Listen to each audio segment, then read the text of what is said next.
నమస్తే అందరికీ. ఐఎమ్ చంద్రశేఖర్, మహాజన రాష్ట్ర సమితి.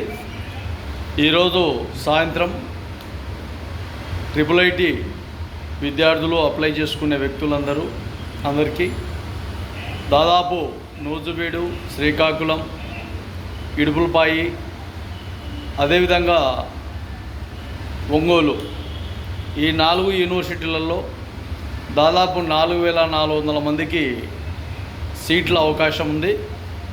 వాటిలో ప్రతి ఒక్కరు చాలా వరకు అప్లై చేసుకుంటారు ఆ మార్కుల లిస్ట్ ప్రకారంగా, మెరిట్ ప్రకారంగా. అయితే ఈరోజు సాయంత్రం మీ ఆన్లైన్లో ఒకసారి చూసుకోండి. IIITకి సంబంధించినవి ఖచ్చితంగా ఎవరైతే ఎలిజిబుల్ పర్సన్స్ ఉంటారో వాళ్ళందరికీ కూడా అవకాశాలు ఉన్నాయి. కాబట్టి ఖచ్చితంగా ఈ అవకాశాన్ని పిల్లలు సద్వినియోగం చేసుకోండి. మళ్ళీ కౌన్సిలింగ్ తేదీలు కూడా దాంట్లోనే నిర్ణయించారు. కాబట్టి అందరికీ కూడా తెలియజేస్తున్నాం. 6 సంవత్సరాలు IIIT విద్యార్థులు అందరూ కూడా మంచి భవిష్యత్ ప్రణాళికలతో బాగా చదవాలని ఆకాంక్షతో మహాజన రాష్ట్ర సమితి ఆంధ్రప్రదేశ్ తెలియజేస్తున్నాం.